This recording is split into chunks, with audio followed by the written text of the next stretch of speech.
শীতকালীন সবজির মধ্যে ফুলকপি সবজিটা কেন জানি না আমার একটু বেশি ভালো লাগে, আর আমার মতো তাইফাও খুব পছন্দ করে। তাহলে এভরিওয়ান, আসসালামু আলাইকুম, সবাইকে কেমন আছেন? আলহামদুলিল্লাহ, আমরাও ভালো আছি। এই তো প্রতিদিনের মতো রান্নাবান্না নিয়ে চলে আসলাম।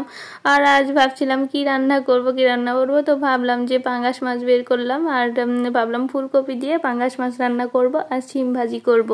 মাছগুলো আমি এখানে ঝাল লবণ হলুদ দিয়ে ভালোভাবে মেখে নিয়ে সেগুলো আর কি ভালোভাবে ভেজে নিব। পাঙ্গাস মাছটা একটু ভালোভাবেই ভেজে নিতে হয়। তারপরও আমার কাছে আমি এতটা পছন্দ করি না, কিন্তু আমার মেয়ে আমার জামাই খুব পছন্দ করে, এই জন্য আর কি আমিও টুকিটাকি খাই। তো মাছগুলো ভালোভাবে ভেজে নিয়েছি, এখন আমি তরকারি রান্না করে নিব। সেজন্য আমি এখন সব রকম মশলা আর কি ঝাল লবণ হলুদ ধনিয়া গুঁড়া আদা রসুন যা যা লাগে সব রকম মশলা দিয়ে আমি একটু কষিয়ে নিয়ে পানি দিয়ে দিব, যাতে মশলাগুলো নিচে থেকে পুড়ে না যায়। আর এভাবে আরও কিছুক্ষণ কষানোর পরে আমি ফুলকপি শিম এগুলো আর কি দিয়ে দিব।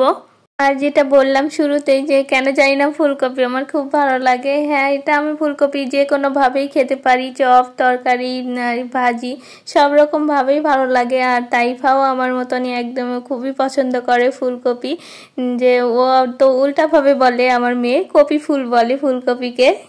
তো যাই হোক, ফুলকপিটা আমি ভালোভাবে কষিয়ে নেওয়ার জন্য পানি দিয়েছিলাম একটু, যাতে কষানোর সাথে সাথে সিদ্ধটাও হয়ে যায়।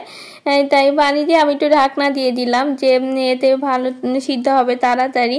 তো কিছুক্ষণ পরে আবার ঢাকনাটা তুলে দেখি যে নিচে পানিটা আমাকে ঝোলটা শুকিয়ে গেছে। তো আমি একটু নেড়ে চেড়ে একদম ঝোল দিয়ে দিলাম, যতটুকু রাখবো তার চেয়ে একটু বেশি দিয়ে দিলাম।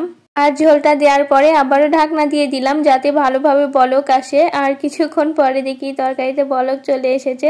তো আমি এখন মাছগুলো ভেজে রাখা মাছগুলো এখানে দিয়ে দিচ্ছি। আর এক পিস মাছ আমি তাইফার জন্য আলাদা করে রান্না করেছি, যেহেতু ও একটু ঝাল কম খেতে পারে, আর ঝালটা আমি একটু বেশি খাই, এই জন্য আর কি আমার তরকারি খেতে পারে না। তারপরে অভ্যাস করানোর চেষ্টা করতেছি। যাই হোক, আমার তরকারিটা হয়ে গেছে, উপর থেকে আমি ধনিয়া পাতা দিয়ে দিলাম। তো হয়ে গেল ফুলকপি মাছের তরকারি।